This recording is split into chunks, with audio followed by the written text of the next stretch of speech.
Assalamualaikum warahmatullahi wabarakatuh. Salam sukses. Sobat sekalian, masih bersama Suyut Kodatmanto dalam akun Market Concept. Sobat sekalian, mungkin perlu saya jelaskan bahwa sebetulnya market concept itu bisa diterapkan untuk semua bidang kehidupan. Jadi tidak sebatas hanya bidang marketing, tidak sebatas pada bidang pemasaran, tidak sebatas pada bidang bisnis, tetapi semua lini kehidupan. Apakah kita pakai di dalam rumah tangga, bergaul, berorganisasi, atau memimpin negara, atau apapun itu. Dan luar biasanya sobat sekalian, pada saat 5 konsep dasar ini kita terapkan dengan pikiran yang baik, pikiran yang positif, ternyata ini adalah mendekati langkah-langkah untuk meraih keajaiban. Tentu langkah-langkah untuk meraih keajaiban juga akan saya buat akun tersendiri. Jadi baiklah sobat sekalian, itu intermezzo. Dan di dalam video kali ini saya akan bahas 5 konsep dasar yang terakhir, yaitu action atau bergeraklah atau move on. Jadi sobat sekalian, setelah kita paham tentang 4 konsep dasar yang sebelumnya, yaitu bacalah, kemudian yang kedua adalah kita tidak menjadi orang yang kebanyakan.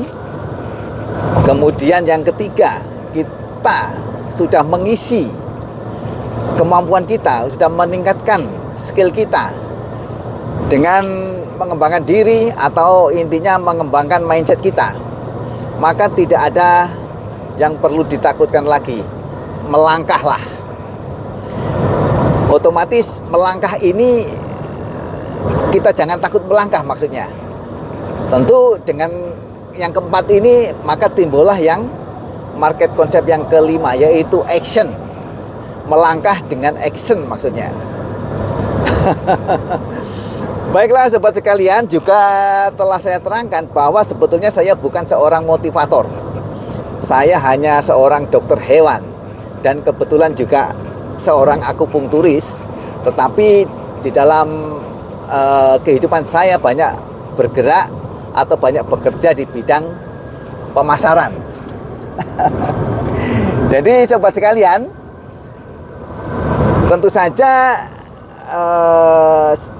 semua yang saya sampaikan adalah hasil dari pengalaman saya. Baiklah sobat sekalian, yang saya sebut action itu adalah sebetulnya yang paling penting di dalam kehidupan itu adalah kita harus punya impian dulu, atau cita-cita lah. Intinya impian ini menjadi paling penting. Bahkan dibanding ilmu pengetahuan, itu impian lebih penting dibanding ilmu pengetahuan itu sendiri, sobat sekalian. Karena apa? Karena ilmu pengetahuan itu akan mengikuti impian yang ada. Jadi contohnya, waktu saya baru lulus beberapa tahun yang lalu, intinya pada saat saya lulus, kemampuan bahasa Inggris saya sangatlah kurang. Dan sobat sekalian, tidak tahu, saya intinya punya keinginan. Keinginan itu adalah impian. Impian itu yang disebut cita-cita. Saya nggak tahu. Di sini saya pengen bahasa Inggris, bisa bahasa Inggris. Maka karena keinginan saya tadi juga intinya fine-fine saja, enjoy saja. Jadi saya tidak pernah menjadikan target secepatnya saya harus bisa bahasa Inggris, tapi enjoy. Maka action saya adalah, ya saya beli buku-buku. Waktu itu dengan kemampuan keuangan saya beli buku yang 500.000 kata atau 100.000 kalimat yang ada di terminal atau di pasar kaki lima, seperti yang saya jelaskan di video sebelumnya. Tapi sobat sekalian, apakah itu membuat saya bisa bahasa Inggris? Ternyata tidak, sobat sekalian. Dan saya masih action lagi. Saya juga mencari guru-guru kursus. Tetapi karena kemampuan keuangan saya juga masih intinya masih kurang lah, maka saya mencari kursus-kursus dari guru lokal. Dan saya tanya berapa satu jamnya. Oh, kira-kira 50.000. Oke, saya ambil 2 kali seminggu. Ternyata lama-lama juga bosen, sobat sekalian. Karena pada saat saya tanya, Bu, saya nggak paham-paham. Kadang-kadang dengarkan televisi warta berita bahasa Inggris, saya nggak paham. Oh, jawabnya sama Pak. Kadang-kadang juga saya nggak terlalu paham. Akhirnya saya putuskan nggak kursus lagi. Tetapi action berikutnya adalah saya juga beli buku, sobat sekalian. Saya waktu itu beli buku atau CD. Waktu itu internet belum semaju sekarang. Saya beli buku atau CD kira-kira serial ya, 12 serial atau apa, saya agak lupa. Intinya Business of English. Ini Business of English ini adalah keluaran Australia. Jadi saya beli CD. Kemudian di situ ada listening, ada vocab pronounce ya, vocabulary dan sebagainya. Intinya banyak latihan. Dan sangat beruntung sobat sekalian. Ternyata apa yang ada di dalam CD ini tidak hanya mengajari kita bahasa Inggris, tetapi bagaimana kita mempresentasikan sesuatu, bagaimana kita berkenalan dengan intinya orang asing, atau bagaimana kita membuat presentasi yang profesional. Jadi selain bahasa Inggris, ternyata ada manfaat lain, yaitu dia mengedukasi beberapa langkah-langkah yang cukup membuat kita lebih profesional. Dan sobat sekalian, yang saya sebut dengan keajaiban tadi di dalam proses tadi, karena kita mempunyai impian, ternyata alam merespon. Dan terakhir saya dikhususkan oleh perusahaan tempat saya bekerja. Waktu itu yang mempunyai orang asing, direkturnya orang asing mau pindah, dan saya dikhususkan di LPIA. Jadi lembaga khusus yang waktu itu cukup bagus. Nggak tahu sekarang masih ada apa tidak. LPIA itu Lembaga Pendidikan Indonesia Amerika. Saat itu saya baru mengenyam kursus yang lebih baik dibanding yang telah saya lakukan. Tetapi apakah itu membuat bisa bahasa Inggris?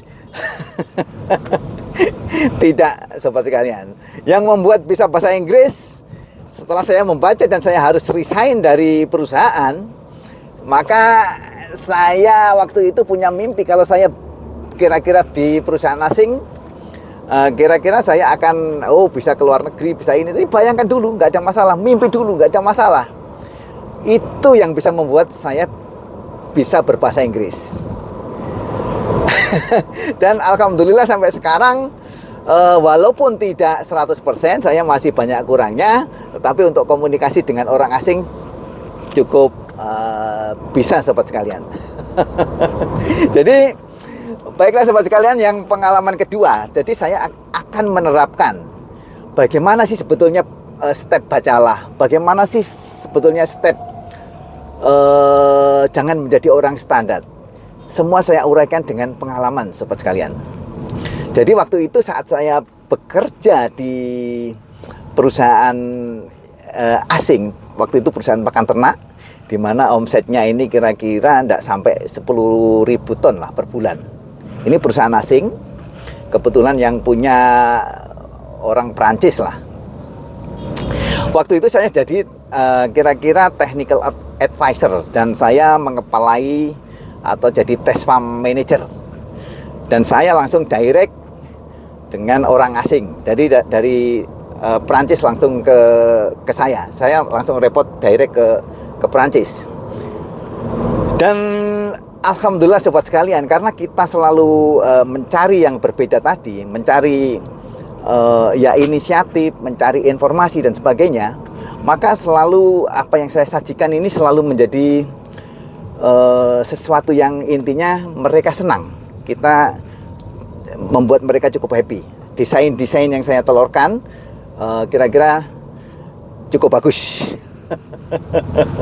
Kemudian sobat sekalian, di dalam perjalanannya tentu kita membaca, saya kira-kira nanti bagaimana kalau di sini terus. Sedangkan ini bayangin aja, omset di bawah 10.000. Kemudian kandang yang saya pegang kandang sewa. Kemudian lama-lama pada saat kita terserang intinya krisis kadang-kadang, kemudian naik turunnya. Dan ini membuat saya harus memutuskan setelah saya baca, memutuskan untuk resign.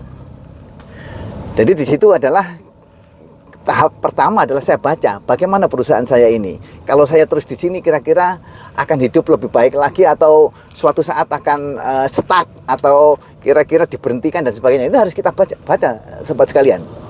Kemudian waktu saya pegang tes farm tadi, saya juga intinya membooster kemampuan saya sehingga saya cukup sukses pegang tes farm tadi. Jadi saya tidak ingin disebut menjadi orang kebanyakan, sehingga pada saat saya mengelola tes farm dengan misalkan penimbangan berat ayam, ini saya speednya sangat tinggi karena saya paham, karena saya membaca juga di tes farm itu. Ini adalah perlu speed tinggi. Intinya pada saat nimbang ya kita timbang semua dengan kecepatan yang tinggi. Dan itu bukan merupakan suatu intinya untuk margin oriented, tapi cost oriented, yes, tetapi dengan riset yang bagus. Jadi semua harus kita baca. Jadi setelah itu baru kita putuskan saya mau resign. Dan saya waktu itu kebetulan buka internet ABC yang mencari lowongan. Itu step yang pertama. Oh ini cocok, ini ada perusahaan premix dari Belgia yang memanggil saya. Kemudian saya cukup menguasai itu di dalam hati. Saya confident, saya bisa lebih baik dibanding ini. Kenapa saya tidak resign? Kemudian saya mencari lowongan pekerjaan. Maka pada saat saya di interview, unfortunately, saya kurang bisa bahasa Inggris, sobat sekalian. Tetapi saya tidak pernah putus asa, sobat sekalian. Oke lah, sebetulnya pertanyaannya mudah-mudah aja dan saya mampu menguasai kalau itu di interview bahasa Indonesia, sobat sekalian. Kira-kira ya apa itu antibiotik, itu pekerjaan sehari-hari, sobat sekalian. Tetapi saya tidak pernah putus asa. Saya ingin tetap melangkah. Saya ingin tetap action. Dengan mensyukuri yang ada, maka saya ngelamar lagi dan diterima di perusahaan Jerman yang kebetulan bergerak di poultry equipment. Tentu sebelum diinterview ya kita baca dulu siapa perusahaan ini yang akan interview. Oh ini perusahaan poultry equipment, maka kita belajar dulu poultry equipment. Kita belajar dulu kandang-kandang, kita belajar dulu saat ini bisnis di Indonesia itu tingkatannya seperti ini. Dan kita mampu menerangkan untuk itu, sobat sekalian. Tentu ada trik-triknya. Kalau kita sobat nggak menguasai bahasa Inggris, kemudian tesnya harus bahasa Inggris, bagaimana triknya? Waktu itu saya langsung ngomong, will be better I will present then you interview me. Oke? Semua ada strateginya, sobat sekalian.